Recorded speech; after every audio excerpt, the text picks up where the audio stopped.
안녕하세요. 직접 발로 뛰어 경험한 것만 설명하는 발로뛰어입니다. 오늘은 한국의 알프스라 불리는 평창 여행 중 무조건 가야 하는 명소 11곳 정리 영상입니다. 먼저 오늘의 1박 2일 일정표부터 보겠습니다. 첫날은 발왕산, 삼양라운드 1, 월정사 전나무 숲길을 다녀왔고요. 이날 비용은 26만원. 둘째 날은 봉평 재래시장, 광천섬굴 600마지기 코스로 비용은 9만원, 숙소 제외 총 32만원 정도 썼습니다. 강원도의 중심에 위치한 평창은 서울에서 2시간 거리라 접근성이 좋아서 주말을 이용해 다녀오기 안성맞춤입니다. 이 평창이 매력적인 이유는 근교 여행하면 거론되는 가평, 춘천, 속초와 같은 곳들과는 다르게 고지대에 위치해 있어서 시원하고 맑은 공기와 드넓은 초원이 내려다 보이는 탁 트인 풍경을 선사한다는 점입니다. 양떼목장, 600마지기, 메밀음식거리 등 평창은 눈과 입이 즐거운 여행지인데요. 2일 내내 날씨가 흐려서 파란 색감의 하늘과 푸른 초원을 찍은 멋진 영상을 담아오지 못한 점은 감안해 주시고요. 제가 1박 2일 동안 다녀온 평창에서 가볼 만한 곳 11곳을 소개해 드릴 테니 가실 분들은 참고하시기 바랍니다.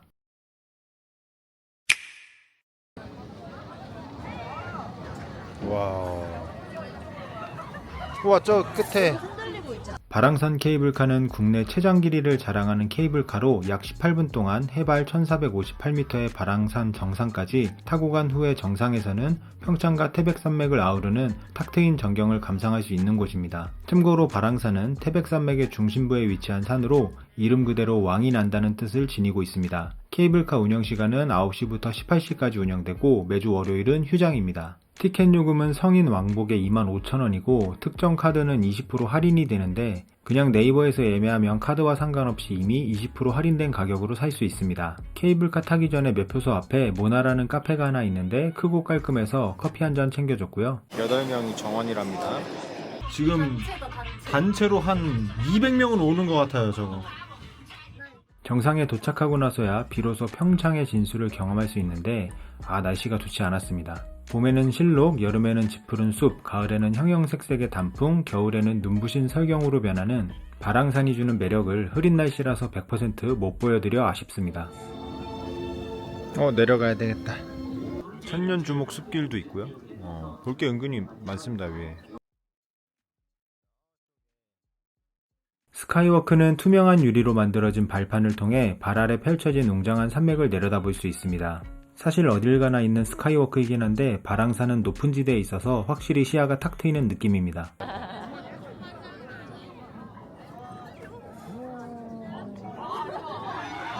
우리 아까 있던 곳이다.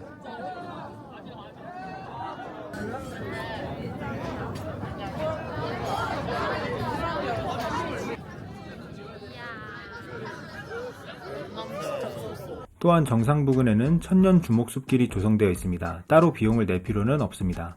주목나무는 1000년 이상의 역사를 간직한 나무인데 정상에 꽤나 큰 숲길을 조성해 놓았습니다. 고산지대라 그런지 숲길을 따라 산책하며 상쾌한 공기를 들이마시면 폐까지 정화되는 것 같습니다. 매표소부터 시작해 발왕산을 한 바퀴 보고 오는 데는 3시간이 조금 안 걸린 것 같습니다. 발왕산은 평창하면 빼놓지 않는 명소이니 꼭 둘러보시기를 강력하게 추천드립니다.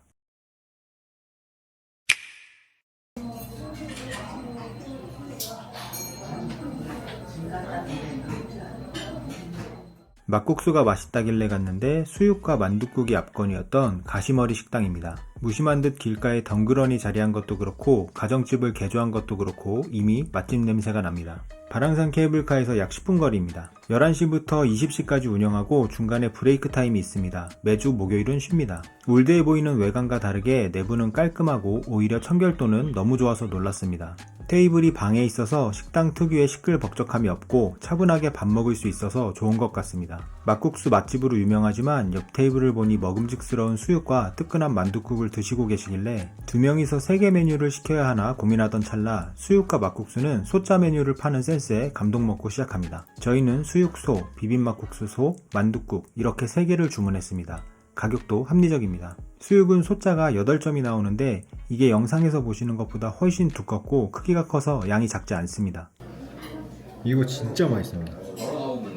유명하다는 막국수는 비빔으로 메밀이 주는 특유의 고소함과 속이 편안한 느낌, 퍼지는 들기름 향이 매력입니다. 비빔 양념도 보기엔 빨간데 맵찔인 저에게도 자극적이지 않은 정도의 맵기입니다.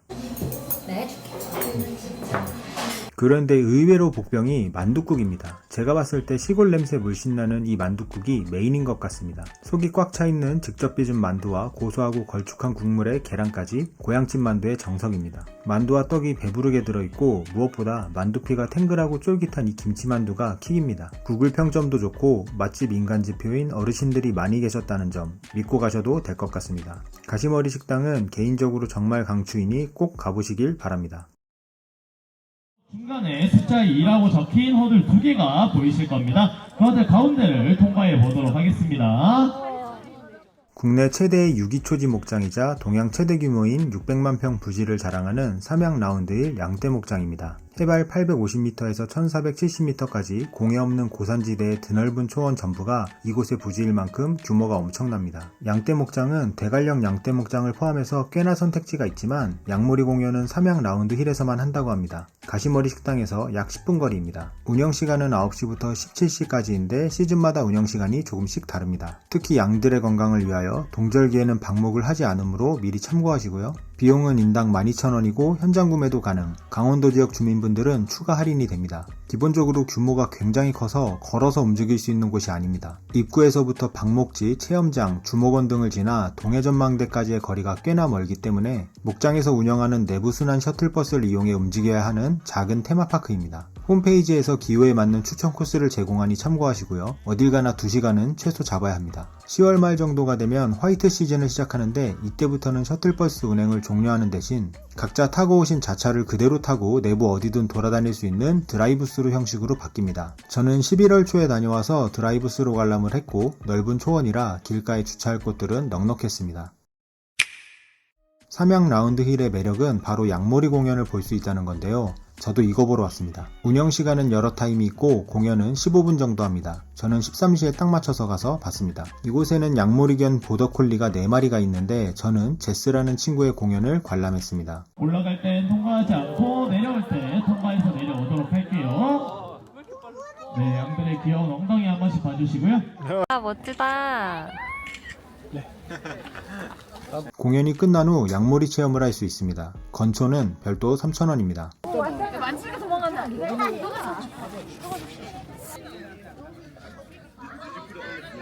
이야.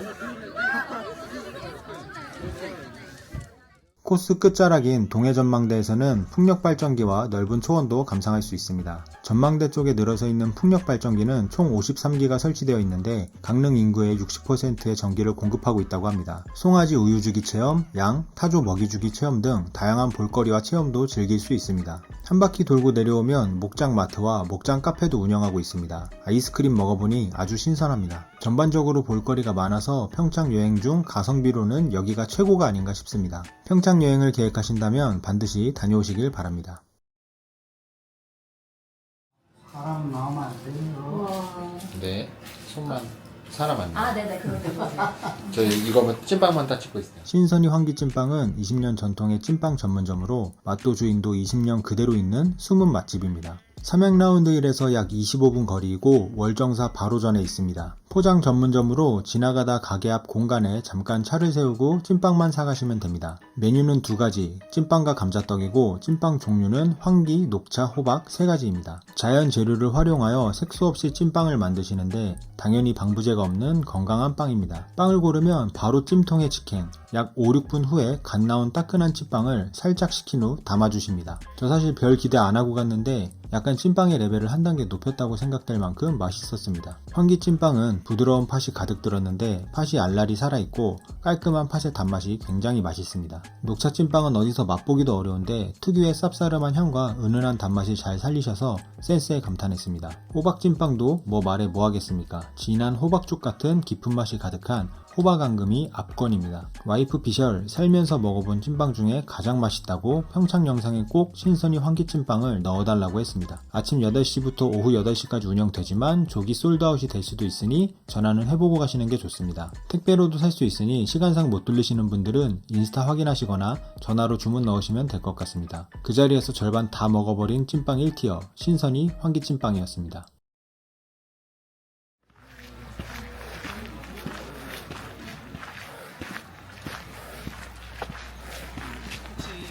오대산 국립공원에 자리한 월정사는 천년이 넘는 세월 동안 고요함을 간직한 한국 불교의 대표 사찰입니다. 오대산까지 등산하는 건 아니고 그 입구에 있는 월정사와 전나무 숲길만 다녀오는 코스로 1시간 30분이면 충분합니다. 운영시간은 딱히 없고 일주일 전 2시간부터 일몰 전까지 입장할 수 있습니다. 마침 주차장에 전기차 충전시설도 있어서 장거리 뛰느라 고생하는 와방이 밥 좀 먹이고 산책을 시작했습니다. 월정사는 신라 선덕여왕 12년에 자장율사에 의해 산 전체가 불교 성지인 오대산에 창건된 사찰인데요. 선덕여왕 12년이라고 하면 643년, 약 1500년 전으로 신라가 삼국통일을 준비하는 과정에서 불교를 국교로 삼아 국가와 민생을 안정시키고자 했던 시기와 맞물립니다.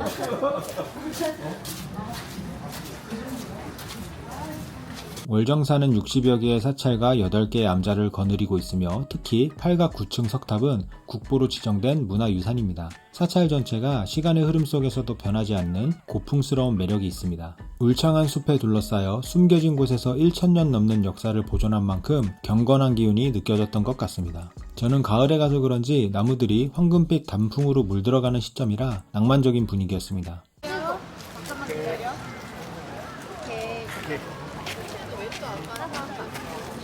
월정사가 생각보다 엄청 좀 뭐라지? 크고 볼거리가 좀 많은 것 같습니다. 그리고 일단 이 산속에 있어가지고 향이 너무 좋아. 시원하고 공기도. 월정사로 들어가는 입구에서 오른쪽에 위치한 전나무 숲길은 드라마 도깨비 촬영지로 유명한 곳입니다. 약 1km의 숲길은 1700여 그루의 높고 푸른 전나무들이 마치 초록빛 터널을 이루며 길을 안내합니다. 전나무 숲길은 월정사와 오대산 국립공원을 연결하며 오랜 시간 동안 사찰을 찾는 승려와 순례자들이 지나온 길입니다. 신선한 공기와 함께 전나무에서 나오는 상쾌한 피톤치드 향이 지긋지긋한 비염을 치료해주는 것 같습니다. 전나무 숲은 사계절 모두 방문객에게 사랑받는 천년고찰 월정사의 대표 관광 명소로 꼭 방문해 보시기 바랍니다. 크리스마스는 이 노래 아닌데? 머라이어 캐리인가 그거 아니에요?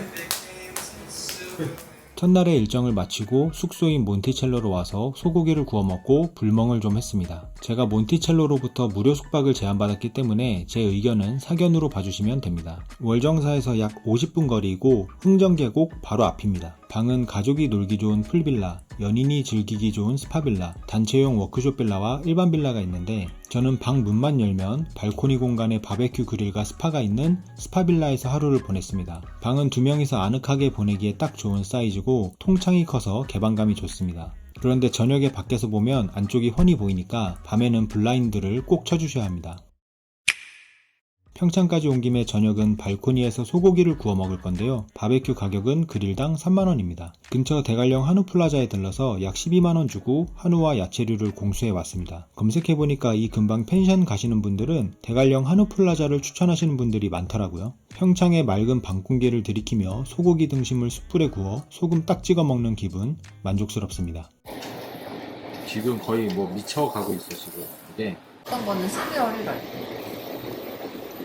여행 갔던 건 숯불도 좋고 고기도 좋아. 지금 상황이 좋아. 밥 먹고 배가 든든해지니까 밖에서 불멍을 좀 했는데요. 불멍은 장작 비용으로 2만원입니다. 사실 저는 친구 따라 캠핑 가면 이 불멍이 너무 좋은데 이것저것 챙기기 귀찮아서 스스로 캠핑은 가지 않거든요. 몬티첼로는 편하게 불멍을 할 수 있는 공간이 있어서 다른 곳들과는 차별화된 강점인 것 같습니다. 가족끼리 오시면 4명 또는 그 이상일 텐데 이 불을 두고 둘러앉아 따뜻한 핫초코 한잔하면 가성비도 나쁘지 않습니다. 불멍조는 공용으로 사용할 수 있는 마당구역과 프라이빗한 발코니가 있는데 룸 중에는 불멍존이 없는 곳도 있으니 예약하실 때 미리 물어보셔야 합니다.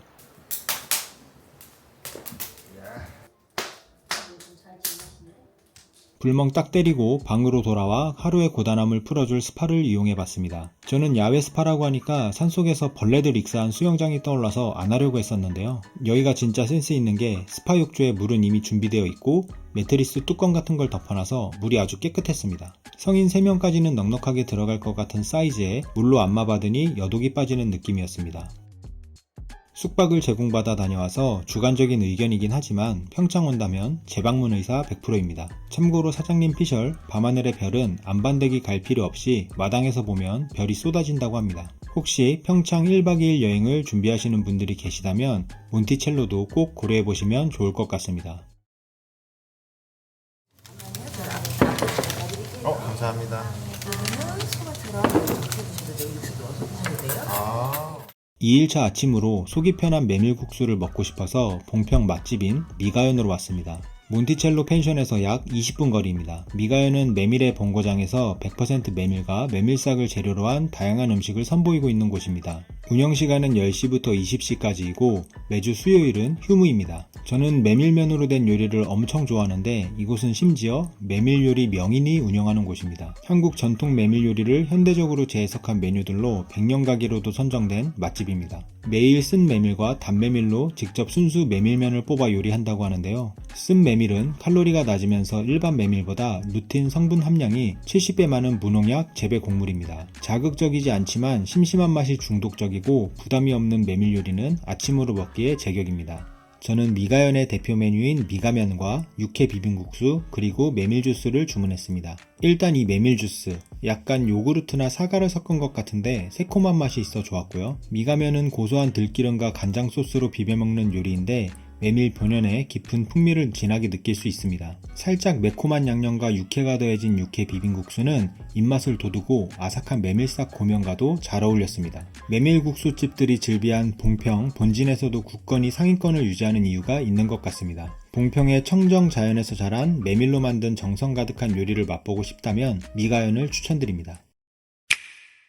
메밀 음식거리에 오신 김에 효석 달빛 언덕도 잠깐 들르시면 좋을 것 같습니다. 미가연에서 약 5분 거리입니다. 효석 달빛 언덕은 강원도 평창군 봉평면에 위치한 문학 테마파크로 규모는 매우 작습니다. 이곳은 소설 메밀꽃 필 무렵의 작가 이효석 선생의 삶과 작품 세계를 기리기 위해 조성된 공간인데요. 운영시간은 9시부터 17시 30분까지, 입장료는 3,000원입니다. 정문을 통과하면 바로 보이는 이효석 생가를 지나면 근대 문학 체험관이 나타나는데요. 이효석 선생으로 대표되는 근대 모더니즘 문학을 경험할 수 있는 4개의 전시실로 구성되어 있습니다. 그리고 이 공간을 지나 1층 정도 올라가면 효석 달빛 언덕을 볼 수 있습니다. 달빛 언덕 정원입니다. 제가 간 시점이 날씨가 흐린 점도 있긴 하지만 볼거리가 많지는 않았습니다. 강력 추천까지는 아니지만 근방에 들르신다면 가볍게 아침 산책한다 정도로 가보시면 좋을 것 같습니다. 저희는 이제 감자 소금빵, 바스크 치즈케이크, 대형 베이커리 카페의 뻔한 이미지를 완전히 없애주었던 소금빵과 커피가 맛있는 카페 트리고입니다. 운영시간은 11시부터 19시까지, 매주 화요일은 정기 휴무입니다. 효석 달빛 언덕에서 약 5분 거리입니다. 소금빵 종류가 다양한데 기본부터 소세지, 바질 허브, 봉평 메밀 소금빵까지 색다른 메뉴가 많았습니다. 토식빵. 오, 맛있겠다. 화이트롤 소금빵. 봉평에서 공수한 메밀을 활용한 음료와 팥빙수, 그래놀라 등 이색적인 메뉴들도 보입니다. 야외 테이블에서 봉평을 배경으로 한잔하는 것도 좋을 것 같았지만 쌀쌀한 날씨여서 내부로 들어갔습니다. 저희는 감자소금빵, 바스크 치즈케이크, 커피 2잔을 주문했습니다. 사실 제가 대형 베이커리 카페를 안 좋아하는데요. 개인적으로 맛없는 커피, 화려하고 실속 없이 종류만 많은 빵, 몇 층짜리 건물로 자리는 많은데 왠지 모르게 편한 카페에 온 것 같지 않은 그 특유의 느낌을 싫어합니다. 그런데 트리고는 그러한 대형 베이커리 카페와는 조금 달랐습니다. 기본적으로 커피가 맛있습니다. 베이커리 카페라길래 기대를 안 했는데 커피가 의외로 맛있어서 놀랐습니다. 규모도 블로그들 설명과는 다르게 대형 카페는 아니었고 특유의 어수선한 분위기는 없어서 좋았습니다. 제가 간 오전에는 사람이 많지 않았지만 붐비는 시간대에는 내부 소리가 조금 울린다는 후기도 있으니 참고하시고요.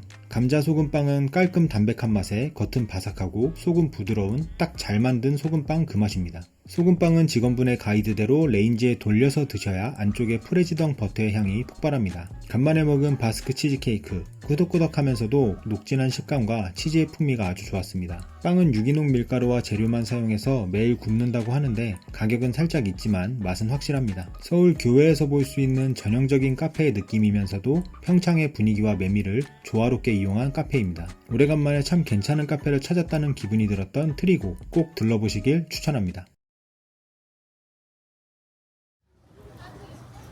여기네. 여기가 바로 월이 메밀 닭강정입니다. 닭강정 마니아라면 절대 놓칠 수 없는 특별한 곳, 월이메밀 닭강정입니다. 봉평 재래시장 안쪽에 있어서 전통시장 구경과 묶어서 일정을 잡으시면 됩니다. 카페 트리고에서 약 5분 거리입니다. 보통 대기가 있습니다. 저는 13시에 주문했더니 30분 뒤에 오라고 하시더라고요. 그런데 1시 30분에 받으러 가니 이제 막 오신 분들은 1시간 기다려야 한다고 하셨습니다. 일단 오자마자 주문부터 해놓고 봉평 전통시장을 구경하시다가 다시 시간 맞춰 오는 게 좋을 것 같습니다. 메뉴는 닭강정, 황태강정, 후라이드 3개가 있는데요. 아쉽게도 반반 메뉴는 안됩니다. 참고로 매장 내부에 테이블은 대기석이라 내부에서 먹을 수 없었고 포장만 가능했습니다. 저는 맵찔이라 보통맛 순살로 주문, 가격은 2만원이고 양은 성인 남녀가 한 끼로 먹기에 충분한 양이었습니다. 이렇게 센스있게 젓가락도 넣어주셔서 벤치에 앉아서 바로 먹을 수 있었습니다. 일단 맛을 보자면 메밀을 첨가한 튀김옷으로 바삭하면서도 고소한 맛이 일품입니다. 이 바삭함이 조금 신기한 게 제가 지금 이거 편집하면서 만석 닭강정 먹고 있거든요. 만석은 바삭하지는 않아요. 닭강정이 양념이 있고 식혀서 먹다 보니 껍질이 바삭하기가 쉽지 않은데 이 녀석은 바삭합니다. 이게 요리 기술인 건지 메밀이라는 재료의 특징인 건지 신기한 게 겉바속촉입니다. 여기에 해바라기씨, 호박씨, 깨 등의 견과류가 듬뿍 올려져 있어 씹는 맛도 좋았고 찐득하게 흐르는 양념이 아니라 튀김옷에 고루 묻은 양념이 담백하고 너무 맛있습니다. 제 기준에서는 인생 닭강정 탑3 안에는 무조건 넣을 정도로 맛있습니다. 강추합니다. 추가로 오실 때 봉평 5일장 날짜와 맞추면 또 다른 재미가 있습니다. 제가 갔을 때는 11월 2일 매월 끝자리가 2와 7일인 날에는 봉평 5일장이 열리는데 마침 그날이었습니다. 덕분에 30분을 즐겁게 구경하면서 보낼 수 있었는데요. 신선한 식재료와 시끌벅적한 시장 분위기가 마음에 듭니다. 요즘은 사라져가는 5일장인데 봉평은 여전히 사람들이 붐빌 정도로 시민분들께 인기가 많은 것 같습니다. 호객행위도 없고 시장 특유의 사람 사는 느낌이 났고 부담없이 시식을 주시는 곳들이 많아 마음이 편했습니다. 그리고 여기서 유명하다는 뻐꾸기 삼촌 메밀 뻥튀기도 구매했습니다. 일반 뻥튀기와 다르게 모양이 반듯하고 밀도가 있는 느낌입니다. 맛은 제가 장담컨대 일반 뻥튀기의 몇 배는 고소합니다. 너무 맛있어서 프링글스처럼 먹었습니다. 평창여행 중 월이메밀 닭강정과 봉평 전통시장을 함께 보고 방문하는 일정으로 정말 추천합니다. 와, 여기 진짜 옛날 사람들이 이런데 보통 물 같은 거 광천성굴은 약 4학년의 역사를 간직한 석회암 동굴로 여행 중간 체험형으로 넣기에 좋은 코스입니다. 길이 약 850m에 달하는 대규모 석회암 동굴로 평창군에서는 백룡동굴과 섭동굴 다음으로 큰 동굴입니다. 봉평 재래시장에서 약 20분 거리입니다. 사실 평창에서 가장 유명한 건 백룡동굴이지만 이곳은 옷도 갈아입어야 하는 완전히 본격 체험 학습장인데다가 미리 예약도 해야 하고 무엇보다 내부에서 촬영이 금지되어 있어서 저는 광천성굴이 낫겠다 싶었습니다. 운영시간은 9시부터 18시, 가격은 성인 기준 인당 5,000원입니다. 왕복 관람 코스가 500m 수준으로 짧아서 한 바퀴 돌아보고 오는데 30분 정도 걸린 것 같습니다. 일단 입장권을 구입한 뒤에 바로 광천성굴로 가지 말고 방문자 센터 내에 마련된 전시실에 들려서 광천성굴이 어떻게 만들어졌는지를 한번 보고 가시는 걸 추천드립니다. 은근히 잘 만들어놨습니다. 동굴 내부는 데크로 만들어진 경사로가 설치되어 있고 평탄해서 어르신들과 아이들도 관람하기 좋았습니다. 내부는 연중 약 12도의 서늘한 온도가 유지되어 한여름에도 시원한 자연의 에어컨 같은 느낌을 줍니다. 이 석회동굴이라는 건 탄산칼슘으로 이루어진 석회암이 탄산에 녹아 이리저리 흐르면서 형성되는데요. 보통 지하수나 빗물에 이산화탄소가 녹아 있어서 약한 산성을 띠는데 이 친구가 탄산칼슘을 녹여줍니다. 그 다음에 지대 틈 사이로 요리조리 들어가면서 다시 굳으면 석회동굴이 되는 거죠. 대롱대롱 매달린 종유석, 바닥에서 자라나는 석순, 위아래가 만나서 생기는 석주 등을 동굴 생성물이라고 하는데 약간 에일리언 영화에 나오는 장소가 이런 느낌일 것 같습니다. 고 어둡다 보니 동굴 내부에는 박쥐도 있다고 하는데 아쉽게도 저는 보지 못했습니다. 메인 일정은 아니지만 중간에 기분 전환 겸 들르기 좋은 장소였던 것 같습니다.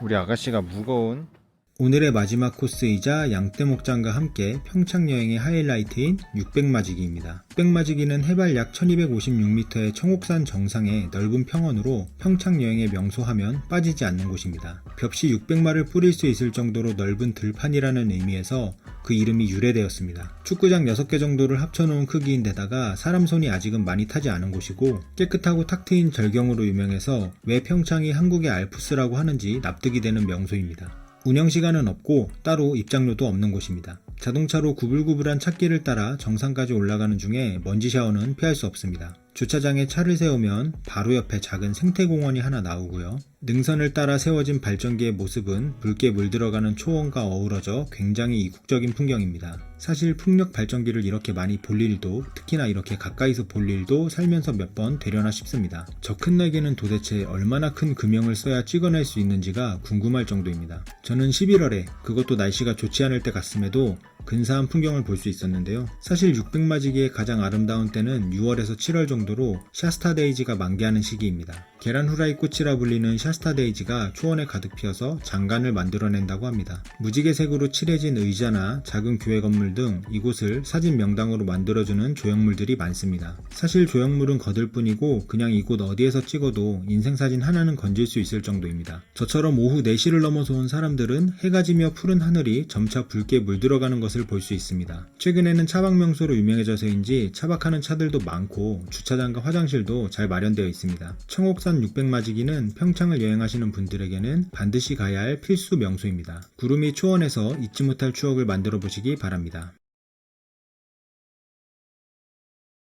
오늘은 평창 1박 2일 동안 가볼 만한 11곳을 정리해보았습니다. 양떼목장 보고 메밀국수 먹으러 가는 곳, 사실 그것만으로도 충분히 재미있지만 여기에 바랑산 케이블카나 광천 성굴 같은 약간의 액티비티를 추가하시면 풍성한 여행이 될 것 같습니다. 평창이 생각보다 커서 여행하시기 전에 미리 구글 지도로 명소 위치들 가늠해보시는 게 좋을 것 같고요. 더보기란에 구글 지도 파일과 평창 1박 2일 여행 일정표 파일을 올려둘 테니 필요하신 분 사용하시기 바랍니다. 오늘도 즐거운 여행 하시고요. 영상 이것으로 마치겠습니다.